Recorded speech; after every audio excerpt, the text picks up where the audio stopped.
Hello everyone, मैं आपका दोस्त एंड मेंटोर सौमेन झा स्वागत करता हूं आपके अपने यूट्यूब चैनल ज्ञान बाय सौमेन झा में। जी हाँ मित्रों, हम आ गए लेकर के आपके सामने क्वेश्चन पूछो व्हाट्सएप सीरीज़ की slot 4।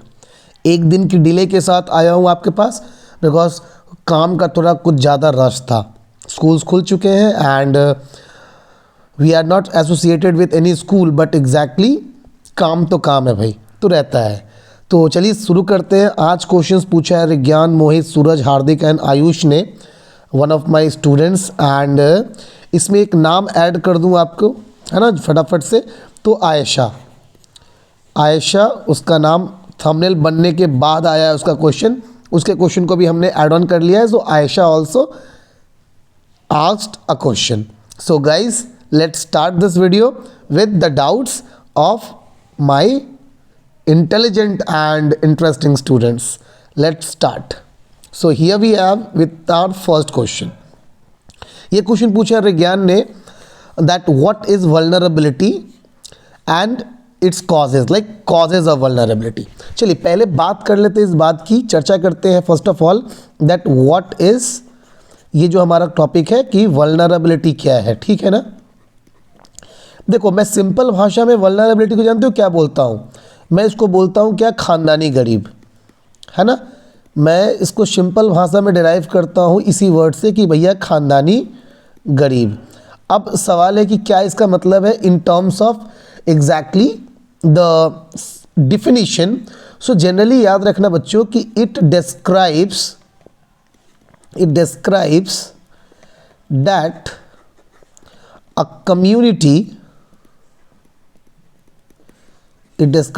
a community, or people या family, whatever you can say,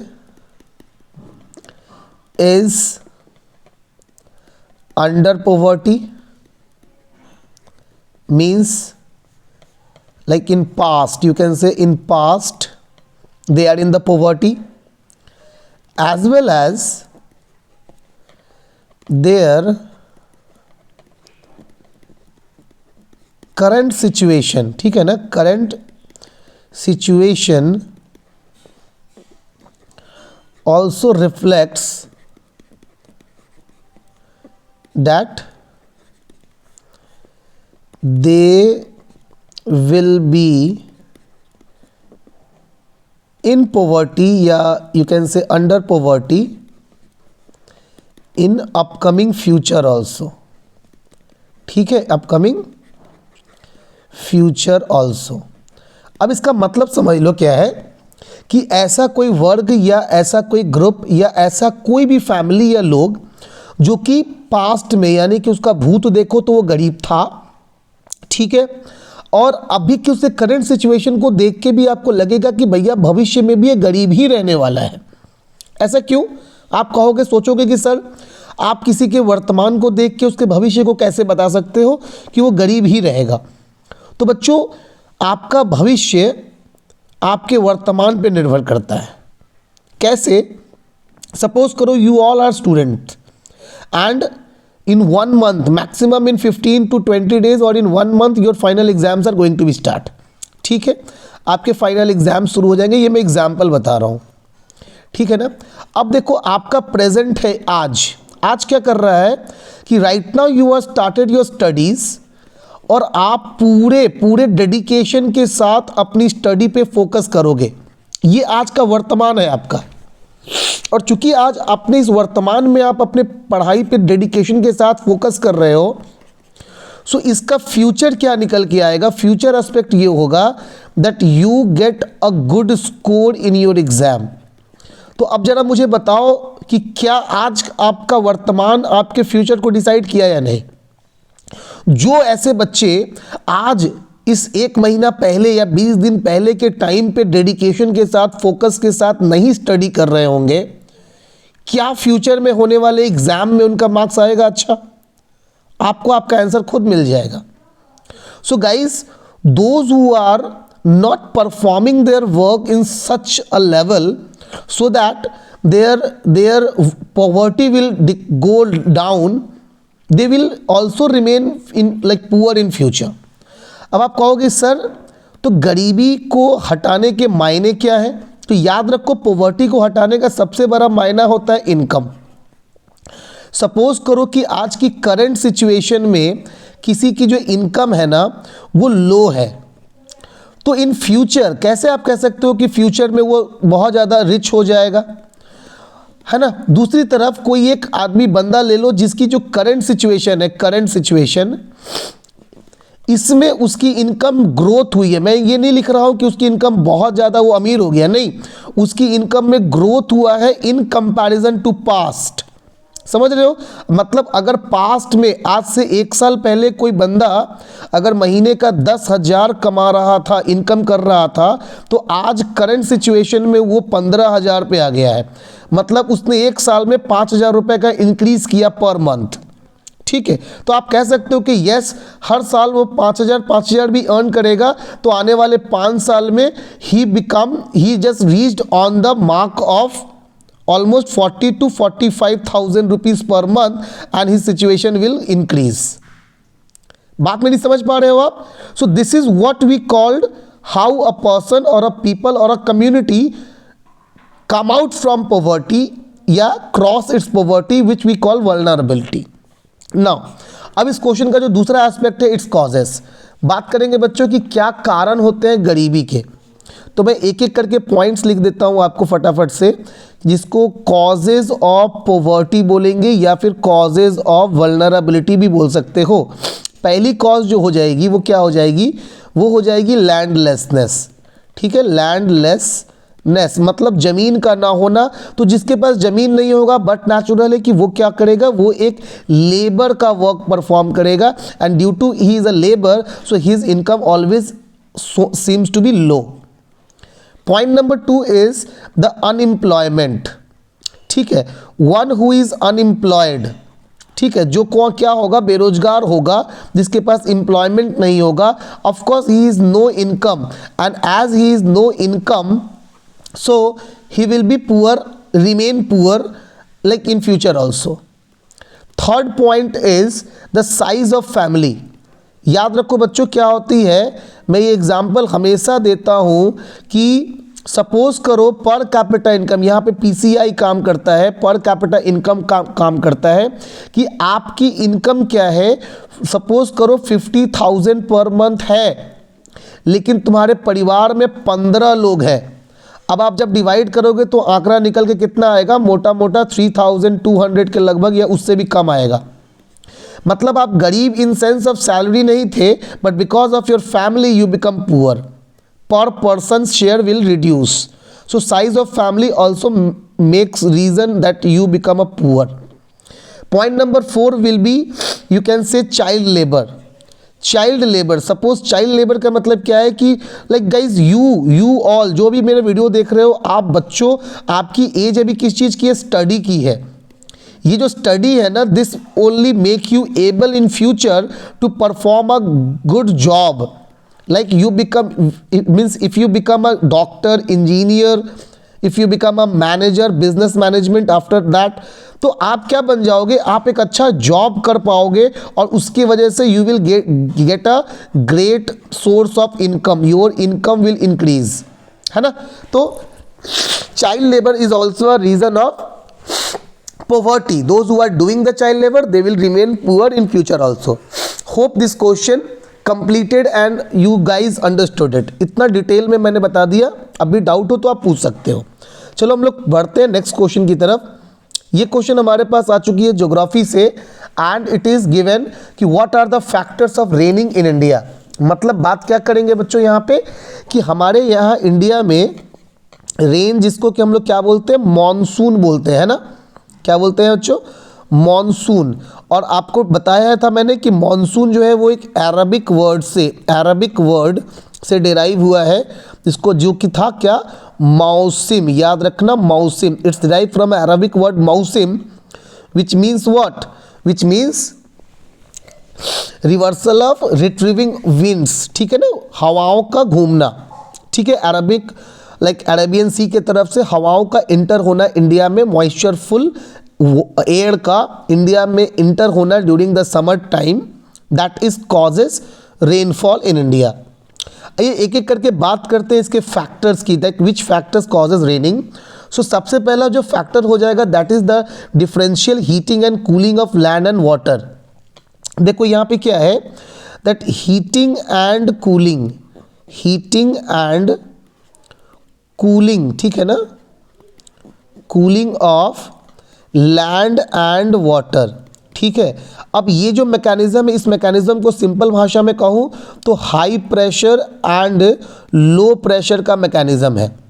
देखो हाई प्रेशर लो प्रेशर को समझने के लिए इजीली दिमाग में छाप लो एकदम बढ़िया से कि ड्यूरिंग द समर, गर्मी के मौसम में क्या होता है कि in India land, the land comes under low pressure and in comparison to land, water body which like we are talking about Arabian Sea and Bay of Bengal, it is in the high pressure। अब देखो यहाँ पे होगा क्या, always remember that air always flow from high to low।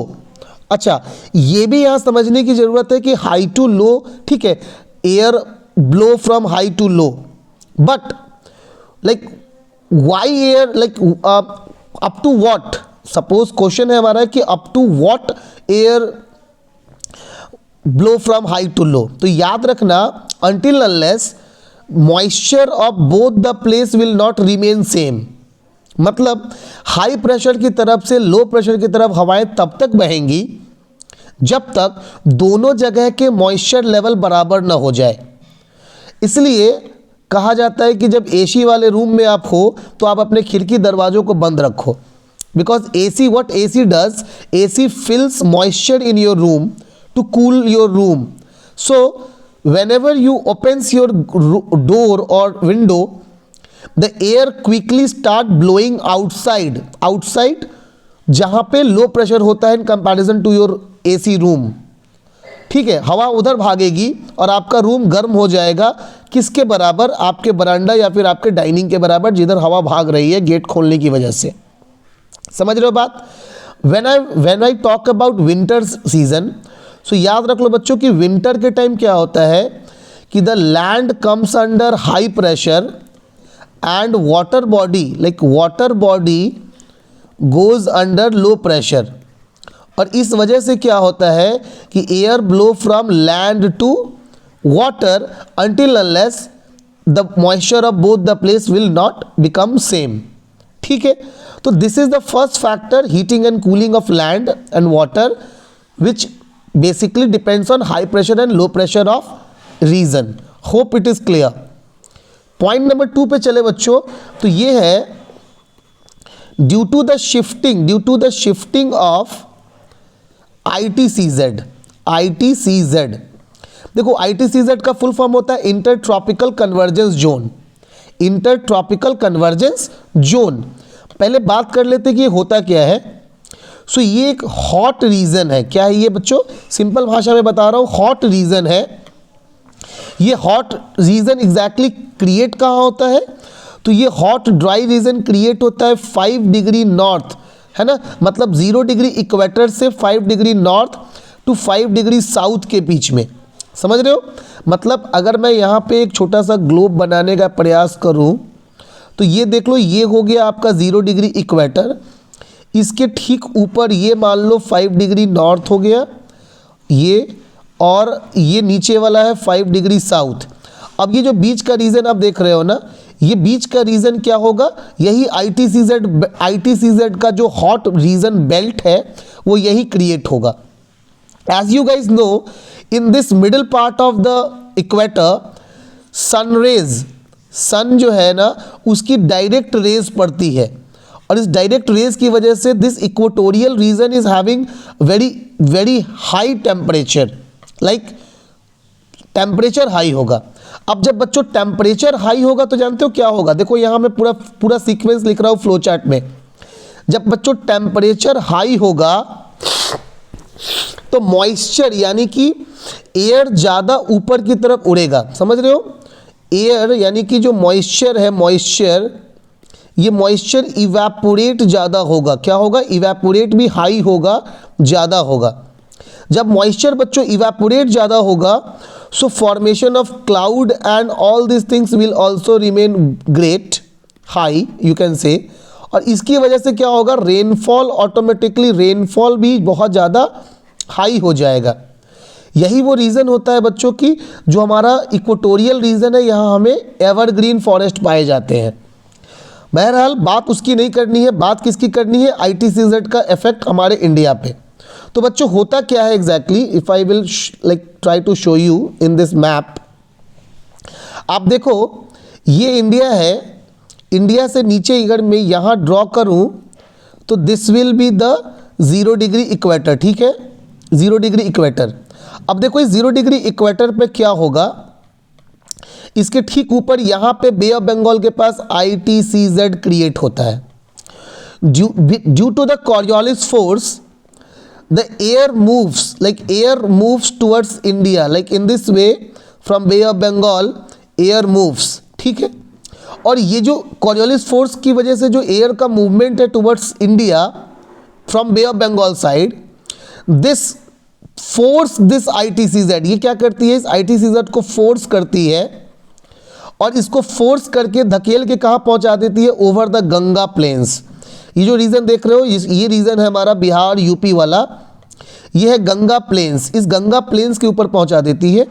और इस Ganga planes के ऊपर पहुंचने की वजह से इस जगह पे क्या होता है, एक सडन लो प्रेशर क्रिएट करता है। ये क्या करता है, एक सडन लो प्रेशर क्रिएट कर देता है बच्चों, ठीक है ना। और इस लो प्रेशर की को ही हम लोग गर्मियों के मौसम में लू बुलाते हैं, LOO लू, मतलब गर्म हवाएं चलने लगती हैं। और इस गर्म हवा की वजह से ये एकदम अचानक से लो प्रेशर में कन्वर्ट हो जाता है, जो कि अट्रैक्ट करता है क्या, मॉनसून विंड्स को, किधर से, तो अरेबियन सी के तरफ से, समझ रहे हो। और ये मैकेनिज्म वर्क करेगा यहाँ पे बारिश यानी कि मॉइस्चरफुल लैडन विंड को अरेबियन सी के तरफ से अट्रैक्ट करके यूपी बिहार के ऊपर बारिश करवाने के लिए। तो आई होप आप क्लियर हो गया होगा कि ITCZ जो है वो बे ऑफ बंगाल में 5 डिग्री नॉर्थ के पास क्रिएट होता है, and because of Coriolis force the movement of air it shifts towards the Ganga plains, and as it forms like shifts towards the Ganga plain, it creates a sudden low pressure and the hot air also start blowing, which we call the loo, ठीक है ना। and because of this, ठीक है, monsoon winds get attract towards UP Bihar and causes rainfall in this region. hope it is clear, ये point आपका clear हो गया होगा। आइए बढ़ता हूँ और इस टॉपिक पे आता हूँ, यहाँ पे नंबर 3 में आता हूँ मैं।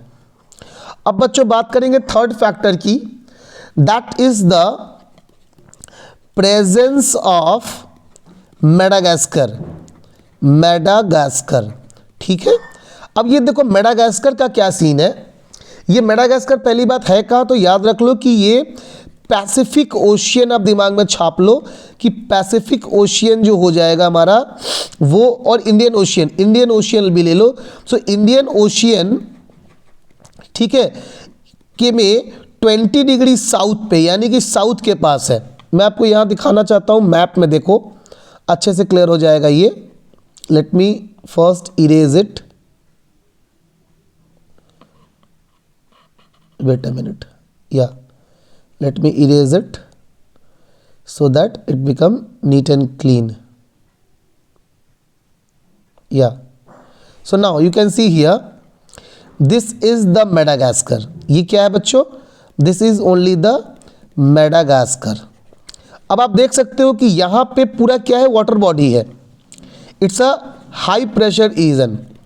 अब देखो ये पूरा वाटर बॉडी है, तो ये हाई प्रेशर में रहता है। अब गर्मी के टाइम पे क्या होगा, किस टाइम पे, तो गर्मी के टाइम पे, समर के टाइम पे, when air is coming from this Arabian sea zone, so on that time from the Madagascar also air is going like towards this, because in comparison, मैंने पहले ही बोला ना कि हाई प्रेशर और low pressure का जो mechanism होता है वो कैसा होता है, हाई प्रेशर और लो प्रेशर का मैकेनिज्म है comparative mechanism. What is the meaning of comparative mechanism, comparative mechanism का मतलब होता है बच्चों कि हम कंपेयर करते हैं, रिलेटिव मैकेनिज्म है ये, कि किसके पास ज़्यादा मॉइस्चर है और किसके पास कम मॉइस्चर है, ठीक है।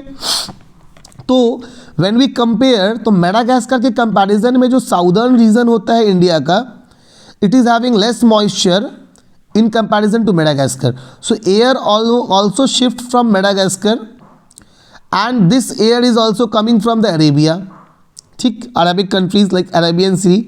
अब ये जो मेडागास्कर का जो मॉइस्चरफुल एयर है, ये क्या करता है, पुश करता है इस अरेबियन सी वाटर को और ज़्यादा hardly, so that it enters quickly and strongly in the region of south India, ठीक है। तो mostly the effect of Madagascar is in the rain of south India, which is a kind of force enabled by this region of Madagascar, as there is no reason, like you can say land mass come between the Madagascar and India, India का southern region और Madagascar के बीच में कोई land mass ना आने का ये एक और इफेक्ट है, रीज़न है। अगर आपके दिमाग में ये क्वेश्चन चल रहा है कि सर ये मूवमेंट इधर ही क्यों होता है, इस साइड क्यों नहीं होता, तो मैं फिर से बता दूं कि this also causes because of the movement of wind which we also called the Ferrel's law या द कॉरियोलिस फोर्स। हमने इसको पिछले वीडियो में कवर किया था, आप जाके उसे देख सकते हो अगर कोई डाउट मन में बच गया हो तो। चलिए पीछे आते हैं बच्चों, और हम यहाँ पे पॉइंट नंबर 4 को थोड़ा सा मेंशन कर लेते हैं। आइए, पॉइंट नंबर 4 जो है ना, that is the Tibetan plateau, है ना, द प्रेजेंस ऑफ तिब्बतन, ठीक है ना, तिब्बतन प्लेट्यू। अब ये देखो तिब्बतन प्लेट्यू का रीज़न एग्जैक्टली क्या है कि तिब्बतन प्लेट्यू क्या होता है, एक्सट्रीमली समर के टाइम पे इट गेट हीटेड अप, ठीक है, बहुत ज़्यादा क्या हो जाता है, हीटेड अप हो जाता है। और सिंपल सा लॉजिक है कि जब कोई चीज़ बहुत गर्म हो जाएगी, कोई जगह जब बहुत गर्म हो जाएगी, मतलब क्या होगा, वो लो प्रेशर में कन्वर्ट हो जाएगा।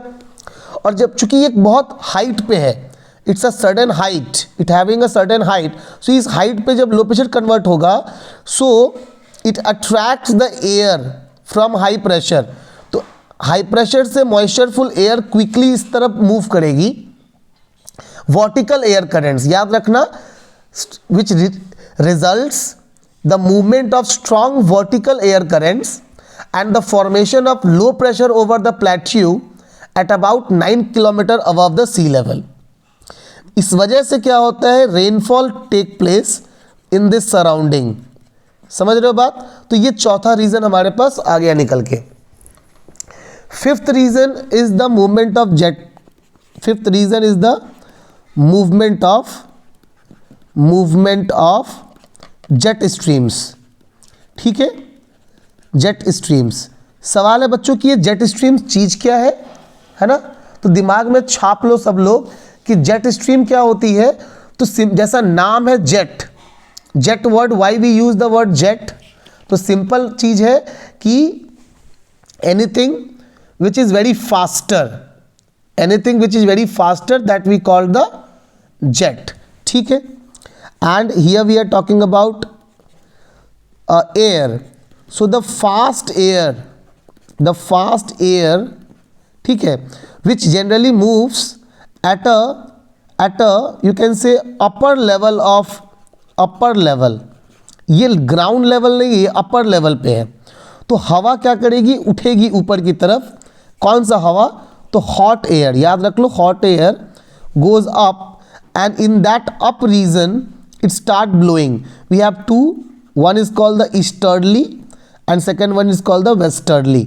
अब इंडिया पे किसका इफेक्ट पड़ता है, तो वेस्टर्ली जेट स्ट्रीम का, याद रख लो, वेस्टर्ली जेट स्ट्रीम का असर पड़ेगा इंडिया के ऊपर during that for creation of rains, like by where exactly the position is in the north of या by the north of Himalaya. Clear हो गई बात? चलिए, तो आई होप ये पॉइंट नंबर, मतलब क्वेश्चन नंबर 2 भी क्लियर हो गया होगा। थोड़ा डिटेल में बता रहा हूँ इसलिए थोड़ा टाइम लग रहा है, पेशेंस के साथ पूरी वीडियो को देखो और समझो। चलो बात करेंगे, mention the major roles played by Himalaya in climate of India. देखो बहुत सिंपल सा लॉजिक है बच्चों, मैं यहाँ पे एक बार थोड़ा सा ड्रॉ करने का प्रयास करता हूँ आपके लिए। I don't know how good it will make, है ना। सो इट इज़, अगर बुरा बने तो प्लीज़ हंसना मत, है ना, ये समझना कि भैया sir is not a good painter, ठीक है। अदरवाइज़ अगर ठीक ठाक बन जाए तो एक लाइक दे देना, बिकॉज जो है सो आप ही के लिए है। चलिए, तो सपोज कर लो this is the Nepal, this region is called only the Nepal, you can easily guess. Now what exactly happens, we have Himalaya, this is the arc of Himalaya. ठीक है, अगर बात करूँ तो ये जो है हमारा, this is the arc of Himalaya. ठीक है, आर्क ऑफ हिमालय है ये। ठीक है बच्चों, अब देखो यहाँ होगा क्या, Himalaya in this region act as a barrier, अब देखो बैरियर किस तरीके से काम करेंगे, दो अलग अलग कंडीशन लेंगे। पहला कंडीशन ले लेंगे बच्चों किस समय का, तो समर का, गर्मी का समय ले लेंगे, जिस समय मैंने ऑलरेडी आपको बताया कि land of India is in the low pressure and water body like we are talking about Arabian sea and bay of Bengal, they are in the high pressure. ठीक, चलिए, तो देखो होगा क्या, ये जो रीजन है अपना, this region which I am talking about right now, look, yes, this region exactly, from here the moistureful laden, like moistureful air used to come and they used to move like in this way। अब आप देख सकते हो कि if Himalaya was not present here, अगर हिमालय नहीं होता, so this moistureful laden, like moistureful air, moisture laden air used to cross India, क्या होता है, ये इंडिया को क्रॉस कर जाता एंड रेनफॉल इंडिया में नहीं हो पाता। As we have the Himalaya as a barrier, so what Himalaya does, Himalaya reflects this, Himalaya क्या करता है, इसको रिफ्लेक्ट कर देता है इंडिया की तरफ, like in the north west part of India, in this part of India, this north west part of India, which causes rainfall in the part of, like you can say West Bengal, Bihar, UP, Delhi. So this is what exactly Himalaya does during the summer. Now if I talk about second situation which is the winter situation, guys क्या होता है winter में कि from the Arctic circle, if I will show you in this way, wait a minute, this, yeah, you can see here from this part of Arctic, ये ऊपर में हमारा Arctic circle है, so from this Arctic you can say chilled airs, कैसी air, तो chilled airs used to come towards India, because जैसा कि मैंने कहा कि yes during winter इंडिया का जो लैंड है it is in the high pressure. ठीक है, ये बात आपको मैंने अभी थोड़ी देर पहले बोली कि ड्यूरिंग द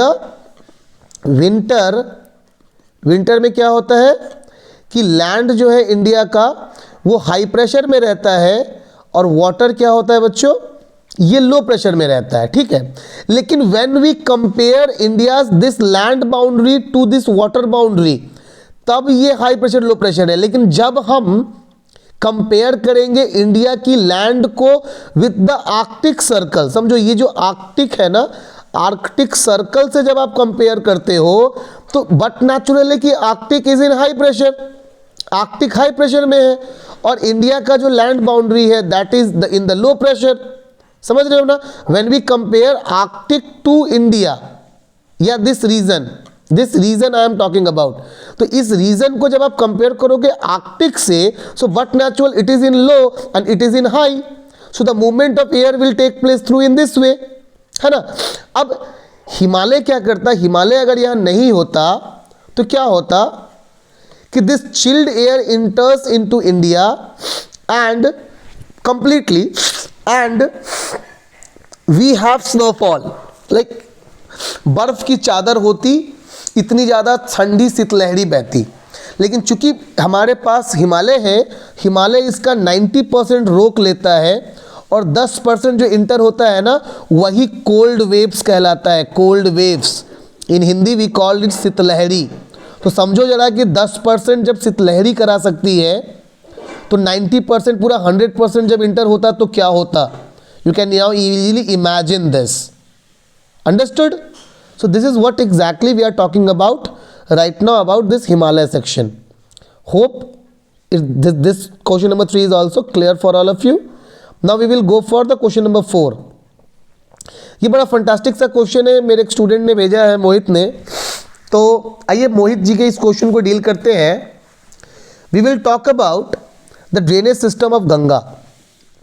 बच्चों एक एक करके मैं पूरा डिटेल में बताऊंगा इसको, तो एक second,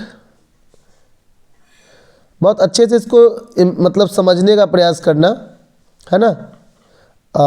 okay, we don't have page, no problem. चलो स्टार्ट करते हैं। First we will go with the first topic, we will start, that is with the origin of Ganga. Ganga के ओरिजिन की बात करेंगे। तो बच्चों गंगा की ओरिजिन कैसे होगी, तो I am going to show you through a diagram, like you can say, ऐसे कर लिया,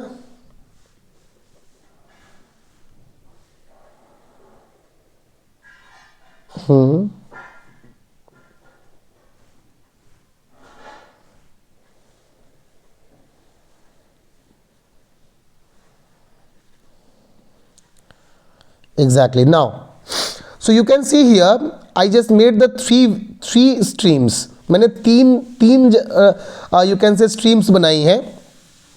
This number one stream which I am talking about, ये कौन सा है, तो ये है बच्चों अलकनंदा। ठीक है, ये क्या है, अलकनंदा है। अलकनंदा जो कि सतोपंथ, याद रख लो सतोपंथ। अलकनंदा कहाँ से, तो सतोपंथ की पहाड़ियों से निकलती है।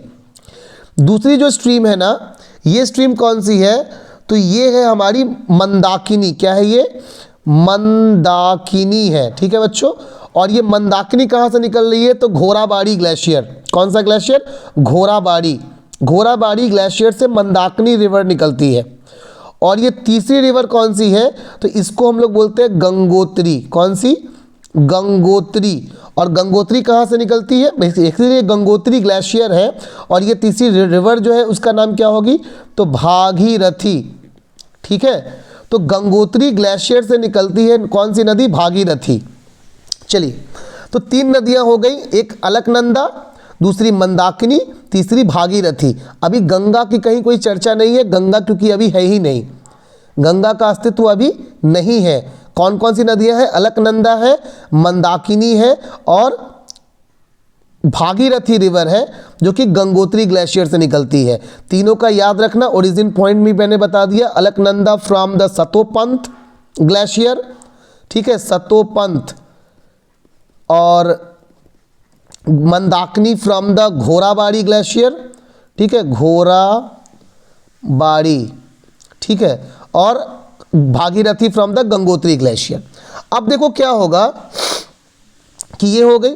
अब यहां से हम एक एक करके कनेक्ट करना शुरू करेंगे। यहां पे कौन सी है बच्चों, तो एक रिवर यहां पे मिलेगी आके, अलकनंदा। अलकनंदा में एक रिवर आके मिलती है, इसको बच्चों हम लोग बोलते हैं ढोली गंगा। कौन सी गंगा, ढोली गंगा। और जिस पॉइंट पे ये आके मिलेगी ना, उस पॉइंट को क्या नाम देंगे, विष्णु प्रयाग नाम देंगे। क्या नाम देंगे बच्चों, ये है विष्णु प्रयाग। कौन सी प्रयाग, तो विष्णु प्रयाग बोलेंगे, जो कि ढोली गंगा आके मिल रही है अलकनंदा में। ठीक है, अगर आपसे कोई पूछ दे कि ये कौन से कहाँ से ओरिजिन होगी, तो याद रखना माना ग्लेशियर। तो माना ग्लेशियर से ढोली गंगा निकली, जो कि जाके मिली कहाँ पे, अलकनंदा में। और विष्णु प्रयाग इनके ज्वाइनिंग को, अलकनंदा और ढोली गंगा के पॉइंट को, ज्वाइंट पॉइंट को बोलेंगे विष्णु प्रयाग। उसके नीचे बाबू कौन सी रिवर है, तो ये जो सेकंड, यहाँ पे एक सेकंड रिवर होगी, जिस रिवर को बोलेंगे नंदाकिनी। कौन सी रिवर, याद रखना, नंदाकिनी रिवर। ठीक है, और ये नंदाकिनी रिवर और अलकनंदा के मीडिंग को क्या बोलेंगे, तो नंद प्रयाग बोलेंगे। क्या बोलेंगे इस मिड को, जिसको बोलेंगे नंद प्रयाग। कौन सा प्रयाग, नंद प्रयाग। और ये ओरिजिन कहाँ से होती है, तो याद रख लो त्रिशूल ग्लेशियर से। कौन सा बच्चों, तो त्रिशूल। तो त्रिशूल ग्लेशियर से निकल गया नंदाकिनी रिवर, जो कि अलकनंदा को ज्वाइन की, और ज्वाइनिंग पॉइंट को नंद प्रयाग बोलेंगे। ठीक है, फिर उसके नीचे एक रिवर आ जाएगी, ठीक है ना, इस रिवर को बोलेंगे बच्चों पिंडार गंगा। कौन सी गंगा, तो पिंडार गंगा। ठीक है, और ये पिंडार गंगा जिस पॉइंट को एग्जैक्टली ज्वाइन करेगी अलकनंदा को, इस पॉइंट को क्या बोलेंगे, तो कर्ण प्रयाग बोलेंगे। क्या बोलेंगे, कर्ण प्रयाग। और ये कर्ण प्रयाग ओरिजिन कहाँ से हो रही है, तो याद रख लो पिंडार ग्लेशियर से। कहाँ से बच्चों, तो पिंडार ग्लेशियर से। ठीक है। उसके बाद इस तरीके से 3 रिवर्स आ गई। अब ये जो पॉइंट आप देख रहे हो, ये मीटिंग पॉइंट, इसका नाम है रुद्रप्रयाग। क्या है ये? रुद्रप्रयाग है। मतलब रुद्रप्रयाग वो जगह होगी जहां पे मंदाकिनी रिवर और अलकनंदा का मिलन पॉइंट, मंदाकिनी नदी और अलकनंदा नदी का मिडिल पॉइंट, मीटिंग पॉइंट को बोलेंगे रुद्रप्रयाग। सिमिलरली ये जो हमारा प्रयाग है, ये जो पॉइंट है जहां पे भागीरथी और अलकनंदा मिल रही है, इसको हम लोग बोलेंगे देव प्रयाग। कौन सा प्रयाग? तो देव प्रयाग। एक क्वेश्चन और भी क्लियर हो गया होगा आपको कि प्रयाग वर्ड का मतलब क्या है, कि when the meeting point of 2 reverse is called Prayag. 2 नदियों के मिलन को प्रयाग बोलते हैं। ठीक है। अब देखो देव प्रयाग से ये सिंगल दिख रहा है, ये सिंगल धारा नीचे की तरफ बही है ना। ये जो सिंगल धारा देव प्रयाग से नीचे की तरफ बह रही है, इसी को बोलते हैं हम लोग फाइनली गंगा। क्या बोलते हैं इसको? गंगा बोलेंगे। ये गंगा है ना। तो देव प्रयाग में आने के बाद तीनों नदियां देव और बाकी ये जो सपोर्टिंग रिवर्स हैं, ये सब देव प्रयाग के बाद इनका सम्मिलित नाम गंगा हो जाता है। और ये जगह कौन सा है? तो ये जगह एग्जैक्टली उत्तराखंड है। याद रख लो, उत्तराखंड है। और उत्तराखंड से डायरेक्ट इंटर कहाँ होती है? तो यूपी में इंटर होती है। और यूपी में कहाँ पे? तो यूपी में संगम है ना। संगम है जहाँ पे, है ना, आप सबको पता होगा कि संगम, जो कि पहले इलाहाबाद नाम था, अब उसका नाम चेंज होकर क्या हो गया? प्रयागराज। क्या हो गया? प्रयागराज। तो ये एग्जैक्टली गंगा का फॉर्मेशन हो गया, यानी कि गंगा का ओरिजिन मैंने आपको समझा दिया। ठीक है। अब बात करेंगे बच्चों गंगा की एग्जैक्टली कि वो नीचे आने के बाद किस तरीके से फ्लो करेगी। अगर चाहो तो स्क्रीनशॉट लेकर रख लो इसका। देखो ये क्वेश्चन है, बट इसी पेज पे मैं इसको समझाऊंगा, बिकॉज हमने एक्स्ट्रा पेज लिया नहीं था गलती से, तो मैं यहीं पे आपको इसको समझाने का प्रयास करूंगा। इस क्वेश्चन को फ़िलहाल के लिए क्या करना है आपको कि भूल जाना है, इसको बाद में डील कर लेंगे। चलिए, तो हमारे पास जो हमारा वही क्वेश्चन अभी कंटिन्यू हो रहा है। अब हम प्लेन्स की बात करेंगे। मैं फिर से एक डायग्राम बनाता हूँ, रफ डायग्राम होगा ये इस तरीके से। चलिए, अब मैं यहाँ टॉप पे लिख देता हूँ आपको, ये है LBT यानी कि लोअर बैंक्स ट्रिब्यूटरीज।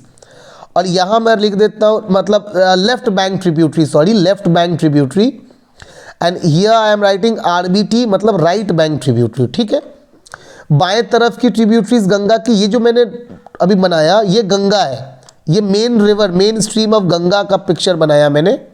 लेकिन इस गंगा में बहुत सारी नदियां आके जुड़ेंगी। ठीक है ना बच्चों। चलिए स्टार्टिंग करते हैं जोड़ने का। सबसे पहले जो आके जुड़ेगा उसका नाम क्या हो जाएगा? राम गंगा। कौन सी गंगा? तो राम गंगा बच्चों यहाँ आके जुड़ेगी। ठीक है। राम गंगा के बाद जो सेकंड रिवर आके जुड़ेगी वो क्या है? गोमती। कौन सी रिवर? तो गोमती। गोमती के बाद याद रखना जो थर्ड रिवर आके ऐड ऑन होगी वो कौन है? घाघरा, है ना। घाघरा या सरयू बोलते हैं, सरयू। ठीक है। तो सरयू नदी, है ना। और सरयू के बाद जो नेक्स्ट रिवर आके जुड़ेगी वो कौन होगी? गंडक। ठीक है। कौन सी होगी? गंडक होगी, है ना। और गंडक के बाद कौन है? पंचामती। याद कर लो। ठीक है ना, पंचामती, है ना। और पंचामती के बाद क्या है? पंचामती के बाद आके जुड़ गई कोसी। कौन सी रिवर बच्चों? कोसी। और कोसी के बाद कौन सी? तो याद कर लो कि महानंदा। कौन सी रिवर? तो महानंदा रिवर। ये हो गई सारी हमारी लेफ्ट बैंक ट्रिब्यूटरीज। अब बात करेंगे किसकी? तो वेट अ मिनट, हाँ, ये हो गई बच्चों, ये बड़ी वाली जो रिवर आपको दिख रही है ये है यमुना। कौन सी रिवर है? यमुना। ठीक है। और यमुना में कौन कौन सी कुछ रिवर्स है यमुना में भी जो इस तरीके से आके यहाँ जुड़ गए? इसका क्या नाम होगा? चंबल नदी। ठीक है। चंबल के बाद कौन? तो सिंध। ये कौन सी नदी हो जाएगी? सिंध के बाद क्या हो जाएगा? बेतवा, है ना। बेतवा, ये यूपी वाली भाग है, बेतवा। ठीक है, बेतवा, और बेतवा के बाद कौन सा, तो बेतवा के बाद बाबू यहाँ पे केन आ जाएगा, केन रिवर, केन, ये सारी ट्रिब्यूटरीज के नाम है बच्चों, ठीक है।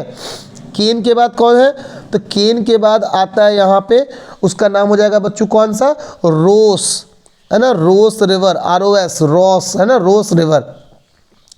उसके बाद इन दोनों के गंडक और पंचामती के बीच में कौन सा है, तो करमनासा, कौन सी रिवर होगी, तो कर्मानाशा, ठीक है ना, कर्मानासा।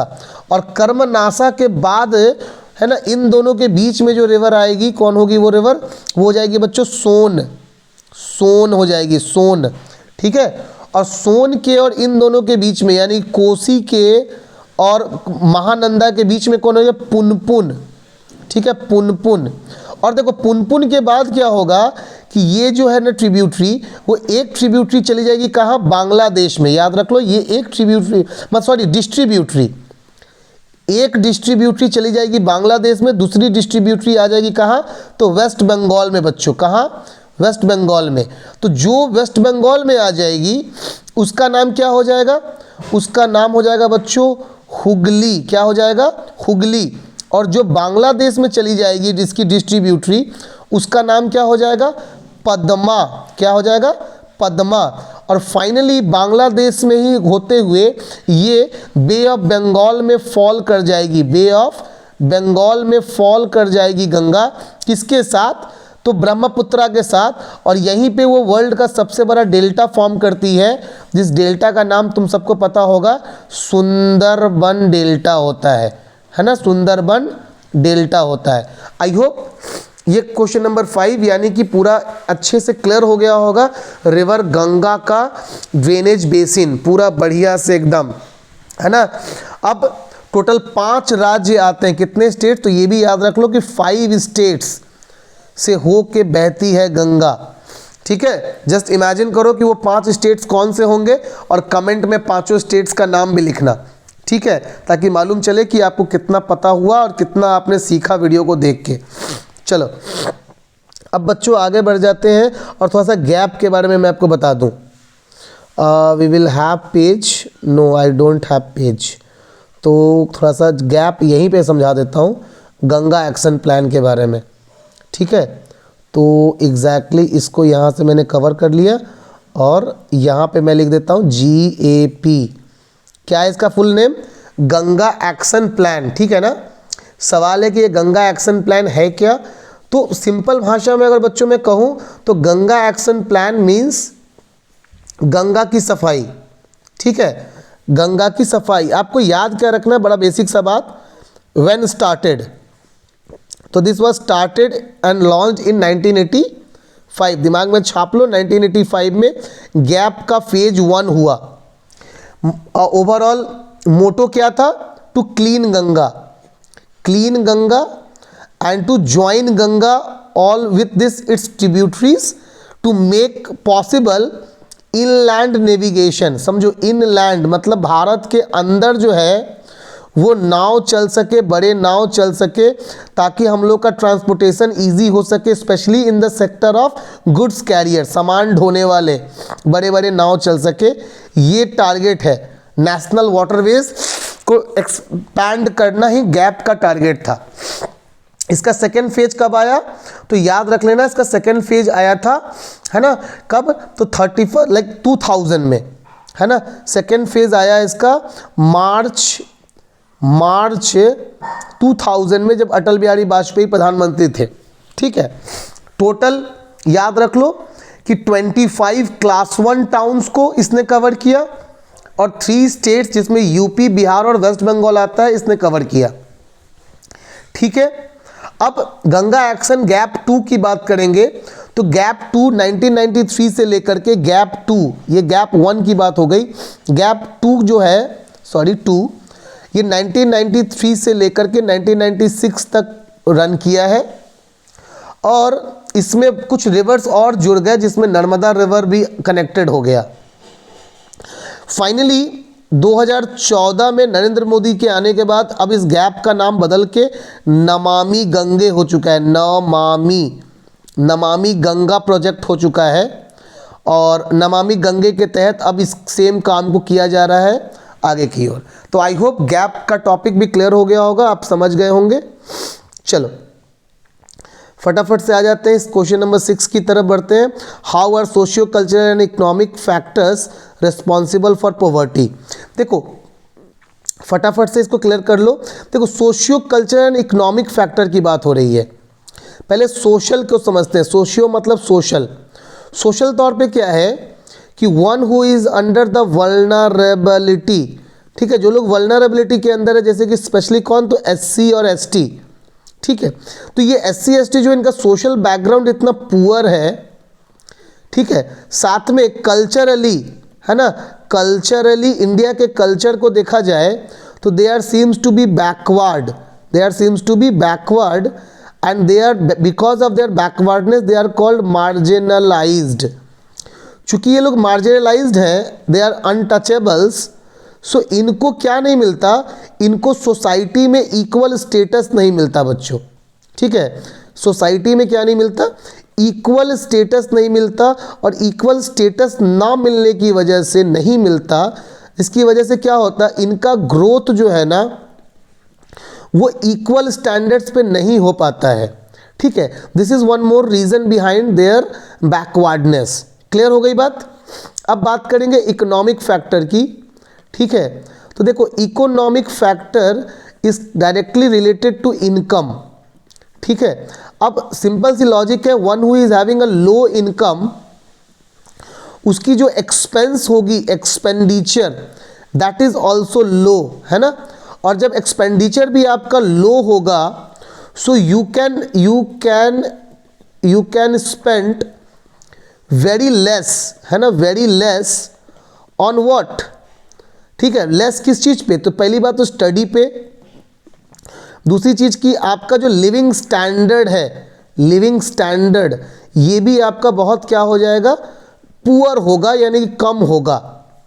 योर न्यूट्रिशन लेवल यानी कि जो फूड है, फूड ये भी आपका क्या हो जाएगा, लो रहेगा, बैकवर्ड लाइक कम रहेगा।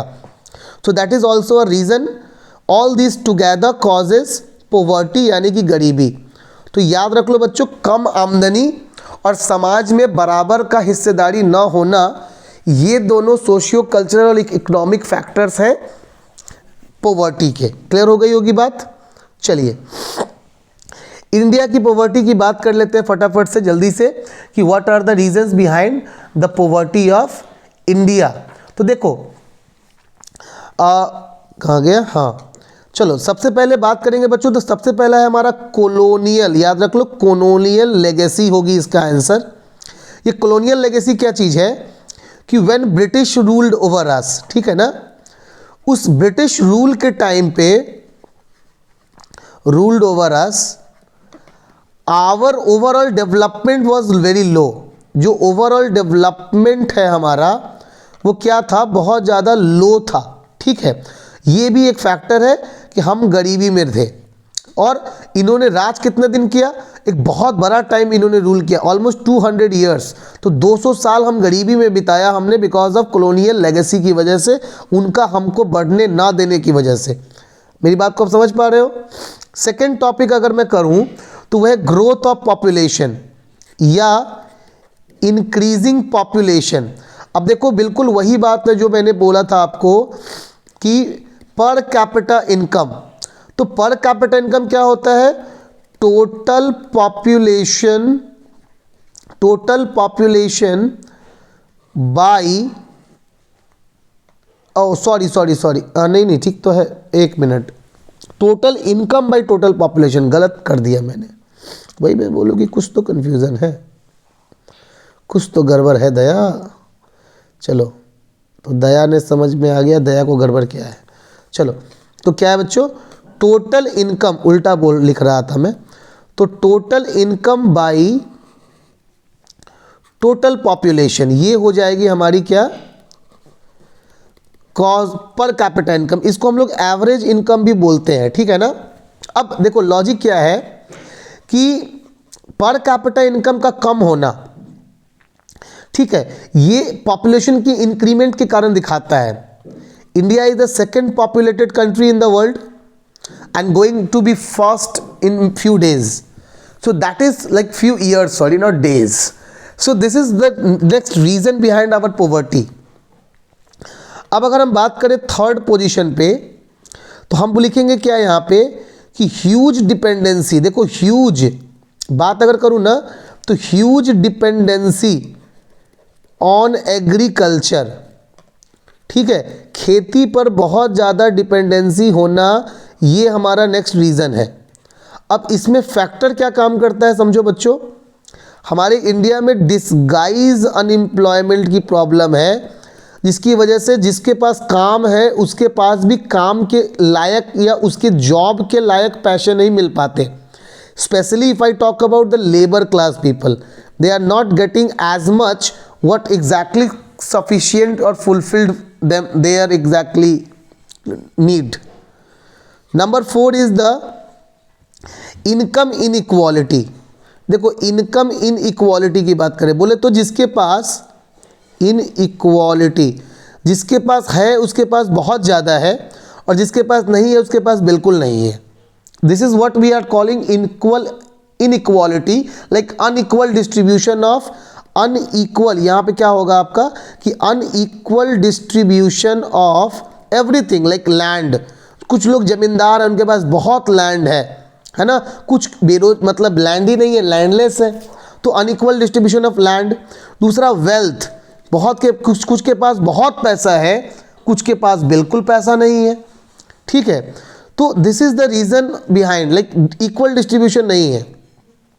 Next one is the government, like lack of proper implementation. ठीक है, प्रॉपर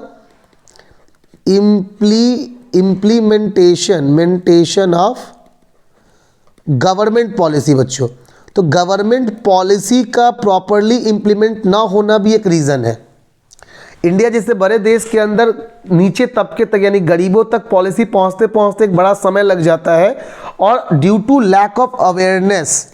बहुत बड़ी बात क्या है कि लैक ऑफ अवेयरनेस. ठीक है, and lack of information also. देखो अवेयरनेस तो है ही, साथ में इंफॉर्मेशन का लैक होने की वजह से भी जो गवर्नमेंट पॉलिसी है, पॉलिसी उसका बेनिफिट नहीं ले पाते. कौन नहीं ले पाते? गरीबों को नहीं ले पाते, पुअर्स को नहीं मिलता. So that is also one matter या one reason behind the cause of poverty in India. तो 5 पॉइंट्स मैंने आपको बता दिए. I hope it is clear. Video बहुत बड़ा लंबा हो गया है. जो लोग अभी तक पेशेंस के साथ देख रहे हो उनका ये चैप्टर बिल्कुल आईने की तरह क्लियर हो गया होगा ये सारा topic. Now last question is it आज के लिए, is it correct that poverty line में vary with time and place? Exactly it vary with time and place. पहले मैं प्लेस क्लियर कर दूं. देखो आई लिव्स इन मुजफ्फरपुर.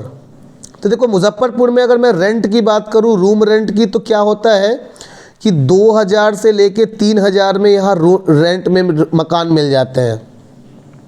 अगर मैं यहाँ खाने की बात करूँ, बाहर की होटल की बात कर रहा हूँ, तो अभी भी 50 से 60 रुपए में आपको एक प्लेट खाना मिल जाता है, पर प्लेट खाना मिल जाता है. ठीक है, अगर मैं यहाँ पे बात करूँ ट्रैवल की, ट्रांसपोर्ट की, ठीक है ना, तो ट्रांसपोर्ट में you can easily travel up and down anywhere with 50 to 60 rupees. ठीक है, maximum it is like transportation from one side up and down you can से. अब रेंट हो गया, फूड हो गया, ट्रांसपोर्ट हो गया. अब अगर क्लॉथिंग वगैरह भी लगा लो तो भी मैक्सिमम आपको जो गिरेगा वो क्या होगा, यू कैन से 100 रुपीज़ पर मंथ के हिसाब से बात करें तो कपड़े भी हो जाएंगे.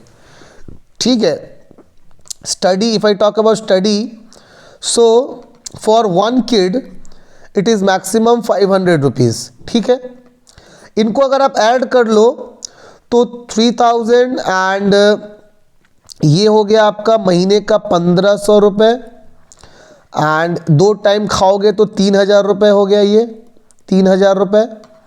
ट्रांसपोर्टेशन हो गया महीने का ऑलमोस्ट 1500 रुपये. क्लॉथ बिकम 1200, साल मतलब ओवरऑल साल का मतलब ये नहीं, महीने का 100 रुपये. ठीक है, ये study is 500. So add on all this, so 3000 and 3000 6000 7500 and it's become 8100.